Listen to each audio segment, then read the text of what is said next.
कई लोग तो ऐसे हैं, उनको आज तक हनुमान चालीसा पढ़ना नहीं है, आज तक कोई चालीसा, चाहे गायत्री चालीसा हो, लक्ष्मी चालीसा हो, शिव चालीसा हो, पढ़ना ही नहीं आती, बस बैठ गए भगवान के सामने और पढ़ लिया आसन लगा के। नहीं नहीं नहीं, चालीसा पढ़ने का भी एक नियम है।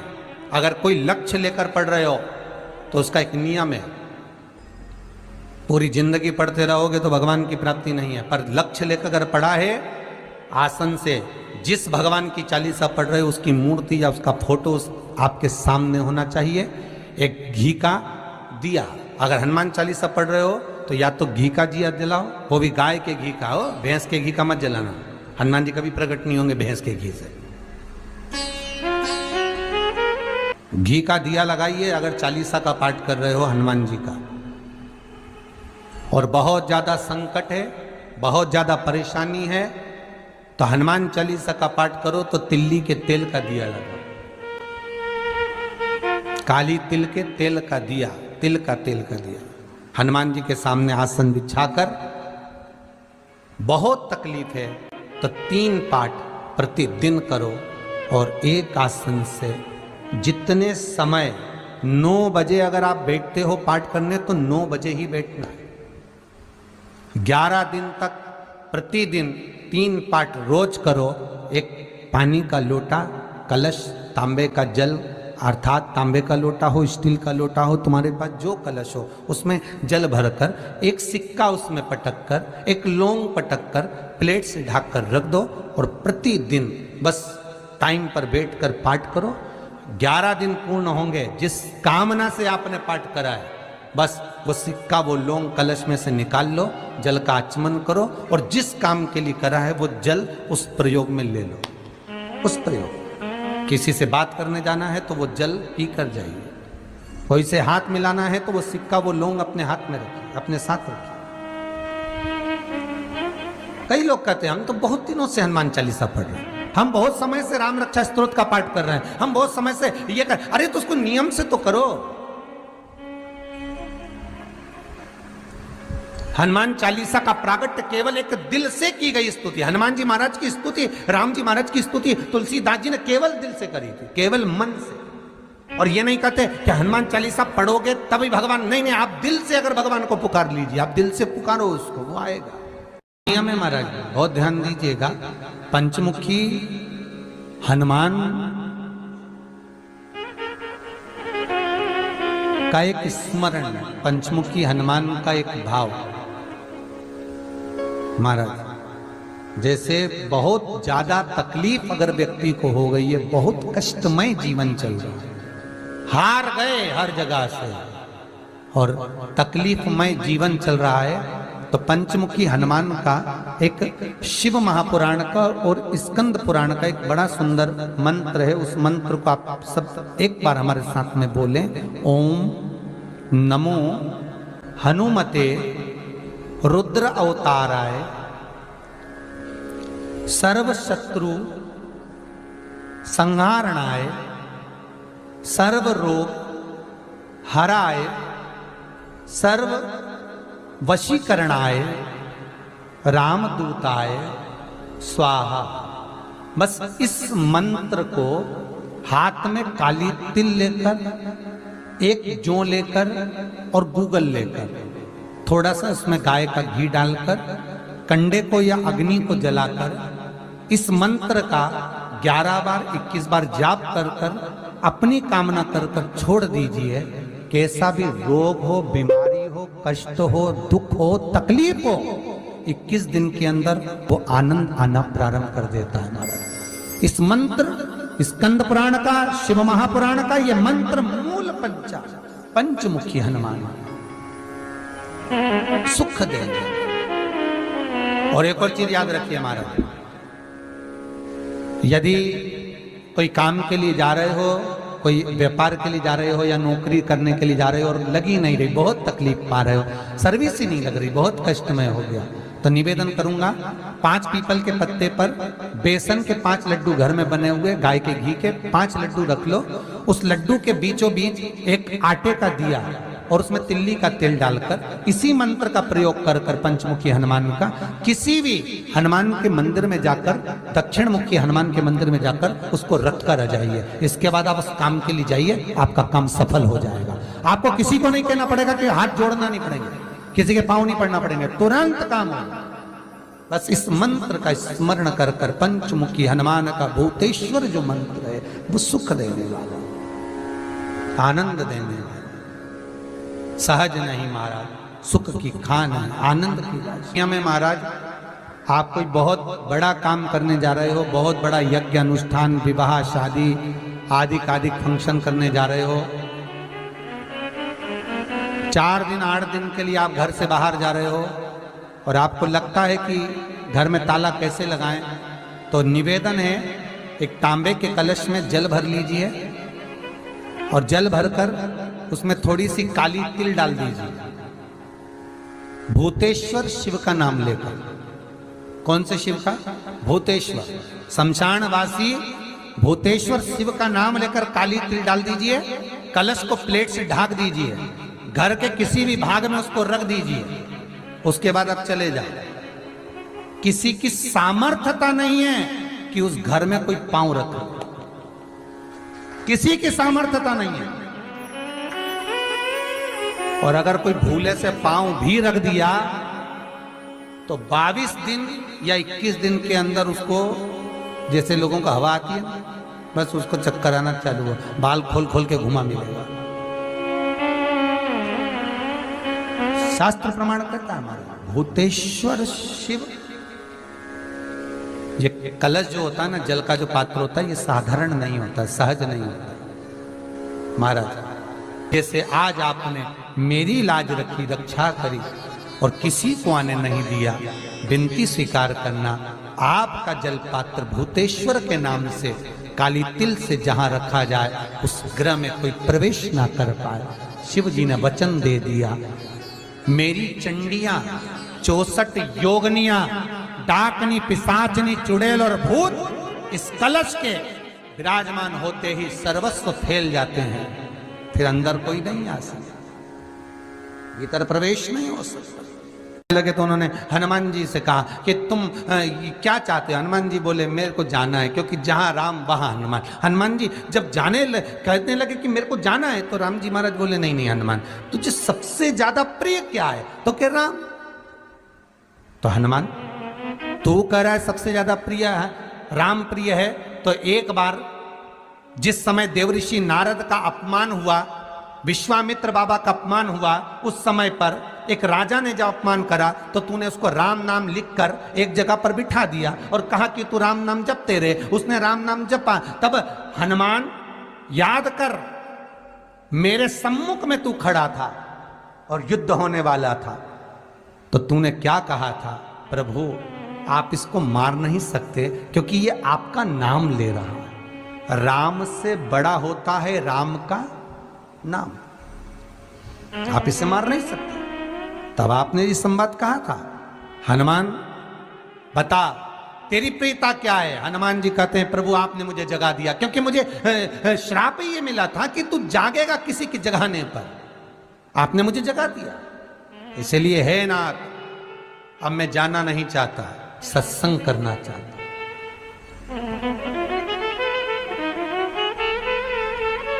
श्री राम जी का चरित्र है। अब मैं सत्संग करूंगा, भजन करूंगा, नाम जाप करूंगा, पर राम जी जानते हैं हनुमान से कहा, हनुमान मेरा जाने का समय आ गया, मुझे तो जाना पड़ेगा ना। सीता पृथ्वी में चली गई, मुझे भी जाना है, मैं सरयू के जल में अपने प्राणों को त्यागूंगा, मानव का शरीर है इसको त्यागना तो पड़ेगा ना हनुमान। हनुमान जी बोले तो त्याग दो, त्यागने में क्या दिक्कत है, त्यागो आप तो। पर दिक्कत एक बहुत बड़ी है। तो राम जी ने जैसे कहा दिक्कत बहुत बड़ी है, तो हनुमान जी पूछे ऐसी कौन सी दिक्कत है? हनुमान जी के शब्द सुने तो राम जी बोले, जब जिस समय पर तुम सूर्य को निगल गए थे, इंद्र को क्रोध आया था और इंद्र ने तुम पर वज्र का जब प्रहार करा था, जब वज्र का प्रहार इंद्र ने करा तब तुम्हारा नाम हनुमान हुआ। तब सारे देवी देवताओं ने तुम्हें वर प्रदान करा, उस जगह पर यमराज भी खड़ा था। तो यमराज ने तुम्हें वर दिया था कि जहां हनुमान होगा वहां यमराज नहीं होगा। अब दिक्कत यह है कि मुझे प्राण त्यागना है और तू मुझे 1 मिनट के लिए नहीं छोड़े, तो यमराज आएगा कैसे? दिक्कत वहां अड़ी पड़ी है।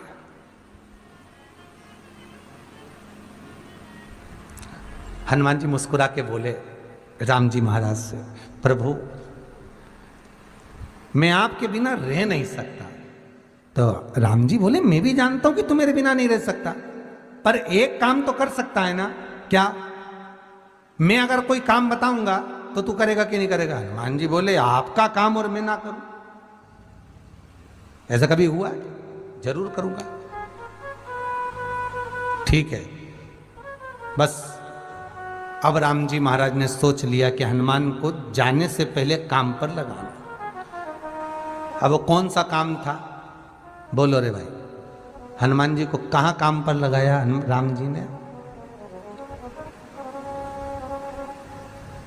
किस जगह पर काम पर लगाया? अरे सभी ने रामचरितमानस सुनी है, खूब सुनी, जल्दी बताओ। राम जी महाराज ने प्राण त्यागते समय, सरयू जी में प्राणों को देते समय, राम जी ने हनुमान जी को किस काम में लगाया था कि राम जी ने अपने हाथ की एक मुद्रिका जिस पे राम लिखा हुआ था, वो मुद्रिका एक अयोध्या की एक सरंग में जमीन में डाल दिया और हनुमान से कहा जरा ढूंढ के लेके आ, मैं अभी घूम कर आया। और हनुमान जी तलातल रसातल भूमि के नीचे पताल में चले गए उस मुद्रिका को ढूंढने के लिए जिस पे राम लिखा है। और हनुमान जी पूछते भी जा रहे, राम कहाँ है? राम की मुद्रिका पड़ी थी, राम की अंगूठी है। अब राम का ही सत्संग करते करते जा रहे और राम जी चले गए सरयू, क्योंकि हनुमान अगर होगा तो यमराज नहीं आ सकता। हनुमान को यहां से हटाना पड़ेगा, तब यमराज लेने के लिए आ सकता, तब यम आए। और क्योंकि यम अपने नियम को धारण करेगा, चाहे कृष्ण हो चाहे राम। वही बात फिर याद कर लीजिए, अच्छा कर्म करिए, कर्म का दंड तो भगवान को भी भोगना पड़ता है। अगर कोई अदालत में केस चल रहा है, बहुत बड़ी समस्या में आप पड़ गए, बहुत बड़ा टेंशन बिल्कुल आकर खड़ा हो गया है, तो चंदन, एक लाल चंदन बाजार में मिलता है, पूजन वालों के यहाँ पूछना, लाल चंदन आता। वो लाल चंदन को घिस कर उसमें थोड़ा सा तिल्ली का तेल डालकर महाराज हाथ में चंदन को लेकर शिवलिंग पर लगाएं और बड़ के पेड़ के नीचे, बड़ के जड़ में जाकर बटकेश्वर महादेव का नाम लेकर उस चंदन को लगाएं।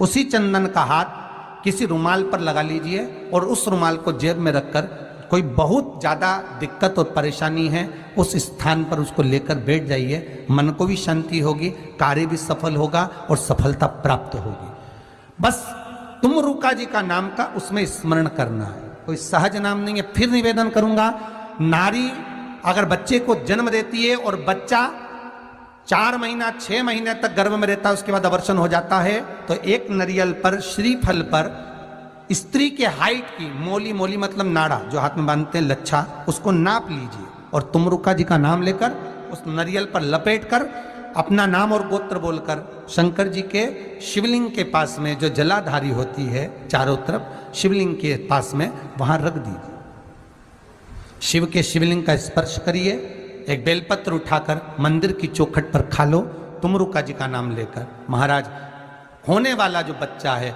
वो पूर्ण होगा, बीच में अवर्षण नहीं होगा, बच्चा समाप्त नहीं होगा महाराज, और स्वस्थ उत्पन्न होगा। ये तुमरुका जी का नाम जीवन में सुख की अनुभूति कराने वाला है, आनंद की अनुभूति कराने।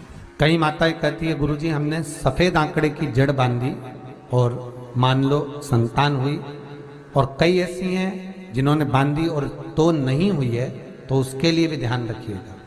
18 साल हो जाएं, 17 साल हो जाएं, 10 साल हो जाएं, 12 साल हो जाएं और घर में बच्चा नहीं है, संतान नहीं है, तो प्रयास करना सफेद आंकड़े की जड़ को लेना तुमरुका जी का नाम लेकर 21 बार शिवलिंग पे से घुमाना, रजस्वला धर्म के 7वें दिन कमर पर बांध लेना और उसी दिन से एक पीपल का पत्ता मंगवाना, शंकर भगवान पर चढ़वाना और पीपल के पत्ते को गौ माता के दूध में उसको उकलवाना। ठीक है, उकलवाकर ठंडा करवाकर पत्ते को बाहर ठंडा करने में डाल देना। दूध जब ठंडा हो जाए हथेली पर उस गिलास को रखना और भगवान शिव का तुमरुका जी का नाम लेकर उसको पीना चालू कर देना। लगभग 8 दिन 15 दिन उस दूध का पान कर कर फिर विश्राम करें। महाराज संतान की प्राप्ति अवश्य होगी, संतान अवश्य प्राप्त होगा। पीपल के वृक्ष में स्वयं मेरे भगवान शिव आनंद वास निवास करते हैं। बाबा भोलेनाथ स्वतः निवास कर रहे हैं। केवल एक पीपल के वृक्ष में कितना सुंदर लिखा पद्म पुराण में कि 52,000 ब्राह्मण का एक साथ निवास पीपल के वृक्ष में होता है। एक साथ निवास। शंकर का एक अवतार श्री हनुमान जी महाराज है। हनुमान जी महाराज को 3 तरह की माला समर्पित होती है। एक आंकड़े के पत्ते की, दूसरी बेलपत्र के पत्ते की, तीसरी पीपल के पत्ते की। ये 3 तरह की माला जब हनुमान जी महाराज को समर्पित होती है। आंकड़े की माला, महाराज आंकड़े के पत्ते की जो माला होती है ये माला कार्य की सिद्धि के लिए होती है। इसमें एक एक आंकड़े के पत्ते पर सीताराम लिखा जाता है। मात्र एक पत्ता ऐसा होता है जिस पत्ते पर सीताराम नहीं लिखा जाता। 108 पत्ते में से एक पत्ता, बस उस पत्ते को हथेली में रखकर उल्टा हाथ आपको रखना है और अपनी कामना कर कर उस पत्ते को बांध देना है। ये जरूरी नहीं है कि 25 के बाद बांधो, 50 के बाद बांधो या 100 के बाद बांधो, आपकी मर्जी पड़े। उस खाली पत्ते को कहीं पर भी बांध दीजिए और उस माला को अपनी कामना कर कर श्री हनुमान जी महाराज को समर्पित कर दीजिए। माला जब हनुमान जी को चढ़ जाए तब एक घी का और एक तेल का दिया हनुमान जी के सम्मुख में लंबी बाती का लगा देना है। महाराज एक घी का, एक तेल, और अपनी कामना कर कर आप आ जाइए। आपकी वो कामना 2.5 महीना या 3 महीना, इससे ज्यादा नहीं जाएगा, वो कामना बाबा पूरी करेगा। क्योंकि शिव और हनुमान ये सब एक ही स्वरूप है। अगर व्यक्ति के जीवन में बहुत भारी रोग हो गया है, बहुत ज्यादा कष्ट हो गया है, कैंसर जैसी बीमारी भी अगर उसको घेर ली है और किडनी लीवर सब बेकार हो गया, तो निवेदन है पीपल के पत्ते की माला बनवाओ 108 पत्ते की और हनुमान चालीसा का हर पत्ते पर स्मरण करिए। महाराज आप हनुमान चालीसा पढ़ते जाओ, माला में गांठ लगाते जाइए और वो माला जो व्यक्ति कैंसर से पीड़ित है हाथ का स्पर्श कराइए और शंकर को चढ़ाइए। केवल अष्टमी तिथि के दिन ये माला समर्पित होना चाहिए, शुक्ल पक्ष की अष्टमी के दिन। आप 2 या 3 अष्टमी को कर कर देखिए, अपने आप दवाई लगना प्रारंभ होगी। कैंसर जैसा रोग भी धीरे धीरे समाप्ति पर आएगा। महाराज पर करना शुक्ल पक्ष की अष्टमी को ही। महाराज कोई बच्चा एग्जाम में बैठ रहा है, सीए की पढ़ाई कर रहा है, कोई बहुत बड़े एग्जाम में बैठा, पास हो ही नहीं रहा, बहुत हार गया, बेलपत्री की माला चढ़ाई। पर बेलपत्र की जो माला है वो केवल प्रदोष पर चढ़ती है। श्री हनुमान जी महाराज आप बेलपत्र की माला चढ़ाओ, 108 बेलपत्र आप श्री शिवाय नमस्तुभ्यम मंत्र का जाप कर कर गांठ लगाकर भगवान श्री हनुमान जी महाराज के सामने पहुंचकर माला को सीधी रखकर, जो व्यक्ति एग्जाम में बैठ रहा है, नौकरी के लिए, अन्य पढ़ाई के लिए, अगर कंपटीशन एग्जाम में भी बैठ रहा है, तो माला को हनुमान जी महाराज, और हनुमान जी कौन से होना चाहिए? पूर्वमुखी। हनुमान दक्षिण मुखी नहीं चाहिए, पूर्व में जिन हनुमान जी का मुख हो वो माला ऐसी समर्पित कर कर हनुमान चालीसा का पाठ कर कर 3 बार स्मरण कर कर माला श्री हनुमान जी को पहना दीजिए। ऐसा कोई एग्जाम नहीं जिसमें से आप निकल ना पाए महाराज, पर करना आपको पड़ेगा। प्रदोष का दिन होना चाहिए, प्रदोष के दिन भगवान, और प्रयास जहां तक हो सके प्रदोष काल में अगर चढ़ाएंगे तो ज्यादा फलदायी रहेगा। रतिमान, मतिमान, कैतुमान, रतिमान, ऐसे हनुमान जी के 5 भाई और तो 6 भाइयों का जन्म हुआ है। 6 भाई भगवान कभी कम नहीं देता, अधिक और आज भी नियम है महाराज, जिसकी फैक्ट्री नहीं चलती हो, प्रॉपर्टी की आप खरीदारी बेचादारी करते हो, प्रॉपर्टी से जुड़ा हुआ काम करते हो, या लोहे से जुड़ा हुआ करते हो, या फैक्ट्री आदि का कर्म करते हो, कोई मैन्युफैक्चरिंग करते हो, वो नहीं चल रहा, तो हनुमान जी के उल्टे पांव का सिंदूर लीजिए और हनुमान जी के दूसरे नंबर के भाई गतिमान का नाम लीजिए। किसका नाम लेना है? गतिमान। गतिमान का नाम लेकर फैक्ट्री के बाहर या फैक्ट्री पर एक स्वस्तिक का निर्माण कर दीजिए, हनुमान जी के उल्टे पांव के सिंदूर और गतिमान का नाम लेकर। कभी आपकी फैक्ट्री कोई काम नहीं निकालेगी, उन्नति की ओर ही लेकर जाएगी, कभी घाटे की ओर नहीं जाएगी। गतिमान का नाम, रतिमान, केतुमान, मतिमान, ये जितने भी नाम है हनुमान जी के भाइयों के, ये सब कल्याण करते हैं। एक एक नाम कल्याण करते हमारे, एक एक।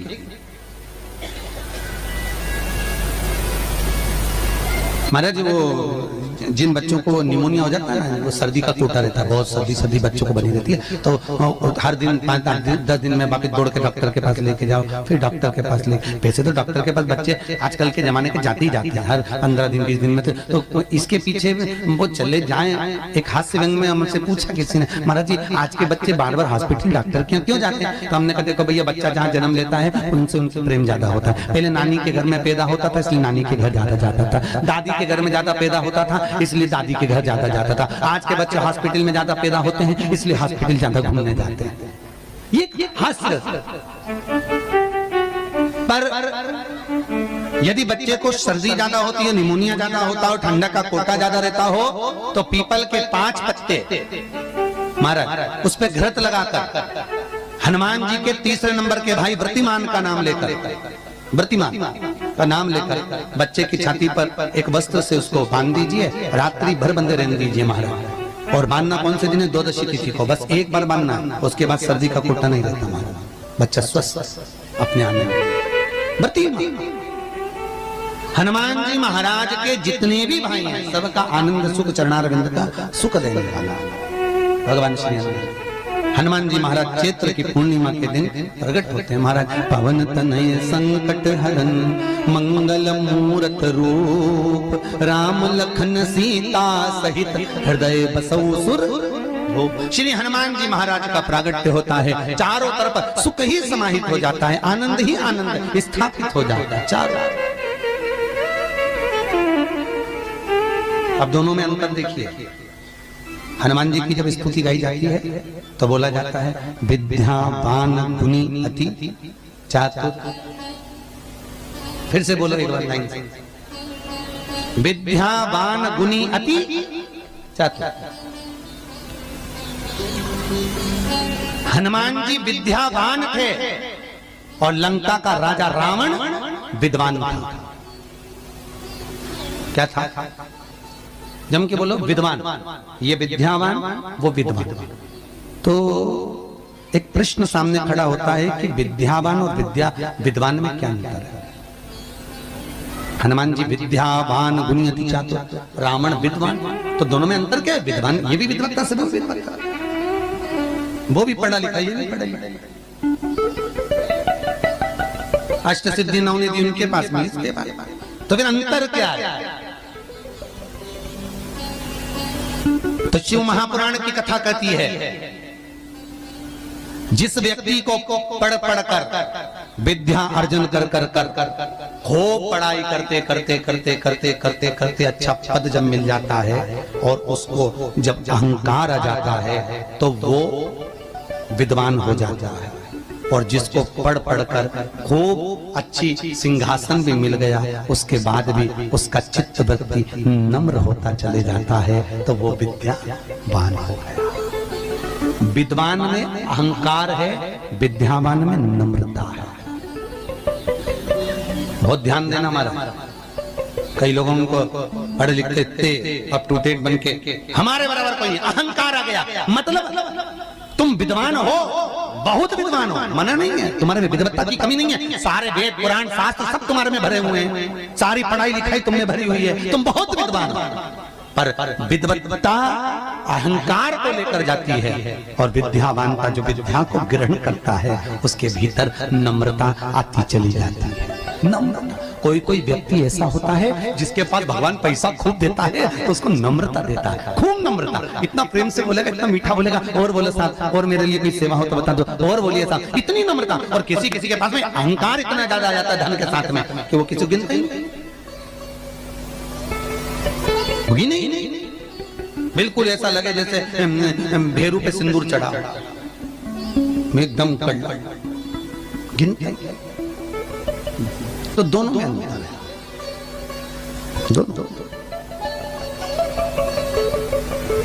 नम्रता अगर आपके भीतर पढ़ाई लिखाई के साथ में, विद्या के साथ में आ रही है तो समझ कितना सुंदर कहा रामकृष्ण परमहंस जी ने। रामकृष्ण परमहंस जी से स्वामी विवेकानंद जी ने पूछा, आपकी निगाह में खूब पढ़ा लिखा व्यक्ति कैसा होता है? रामकृष्ण परमहंस कहने लगे, जीरो। कैसा होता है? शून्य। स्वामी विवेकानंद ने फिर रामकृष्ण परमहंस से पूछा, आपकी दृष्टि में बहुत पढ़ा लिखा, बहुत पैसे वाला धनपति व्यक्ति कैसा होता है? रामकृष्ण परमहंस जी ने कहा, डबल शून्य, डबल जीरो। स्वामी विवेकानंद जी ने फिर पूछा रामकृष्ण परमहंस जी से, गुरुदेव आपकी दृष्टि में पढ़ा लिखा व्यक्ति, बहुत धनपति, सब ज्ञान में निपुण, वो व्यक्ति कैसा होता है? रामकृष्ण परमहंस ने कहा, ट्रिपल जीरो, 3 शून्य। स्वामी विवेकानंद ने कहा, गुरुजी अगर ये सब शून्य की गिनती में आ गए तो कीमत किसकी होगी? रामकृष्ण परमहंस जी ने कहा, सारे ज्ञान प्राप्त करने के बाद जो झुकना नहीं जानता, नम्रता नहीं जानता, वो जीरो के बराबर ही होता है। और जिसके पास में धन भी है, विद्या भी है, सारी निपुणता है, और जिसके भीतर नम्रता बनी हुई है, उसके आगे एक लगा दिया जाए तो वो करोड़ों की गिनती में हो जाता है। उसके आगे एक का कई लोग बड़ी अभिमतता में जीते हैं, मैं मेरे बराबर कोई नहीं। और जो मैं करके मर जाता है, अगला जन्म बकरा बकरी का हो जाता है, मैं करता फिरता है। छुपकली और बकरा बकरी दोनों पहचान जाओ, बहुत परिचित है। तुम्हारे दरवाजे पर भी कोई बकरा बकरी दिखे तो समझ लेना तुम्हारा रिश्तेदार आया है। मैं करके मर गया, मेरा घर, मेरी परिवार, मेरा कुटुंब, मेरी घर, मेरी गाड़ी, मेरा बंगला, मेरा मेरा मेरा करके मरा, बकरा बकरा। मैं तत्व में अभिमतता।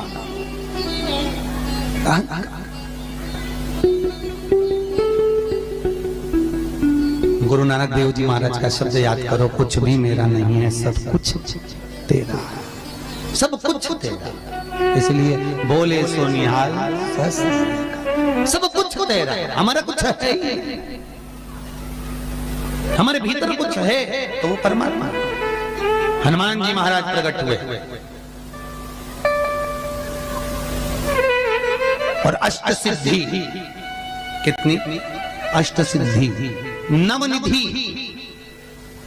कितनी निधि? 9 निधि हनुमान जी के पास में थी। अष्ट सिद्धि 9 निधि, और उस 9 निधि में सबसे ज्यादा सुंदर निधि जो दुनिया के हित की है वो है नील निधि। कौन सी निधि? 9 निधि में से एक निधि का नाम है नील निधि।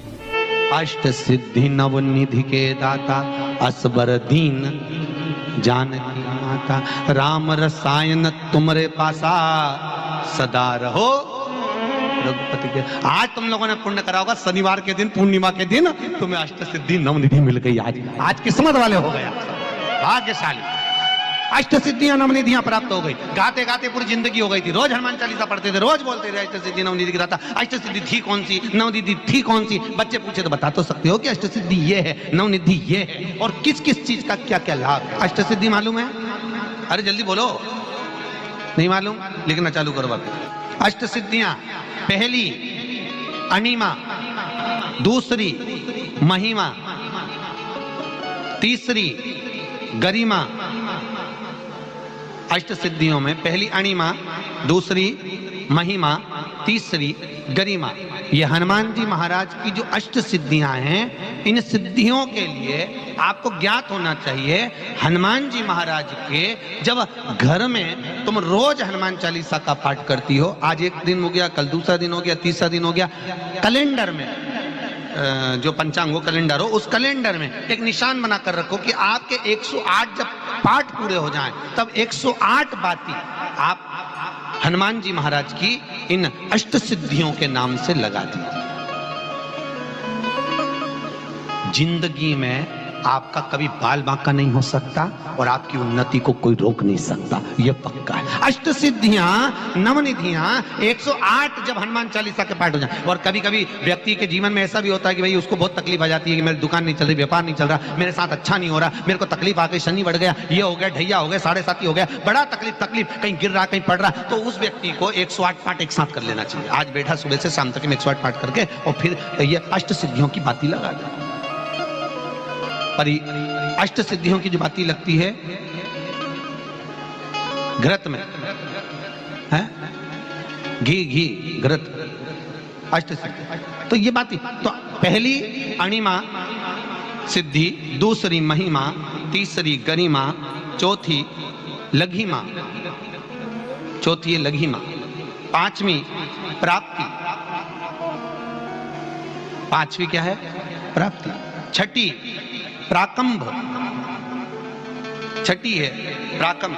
सातवीं है ईर्षत्व, ईर्षत्व, और आठवीं है वशिष्ठ, आठवीं है वशिष्ठ। ये हनुमान जी महाराज की 8 सिद्धियां और 9 निधियां।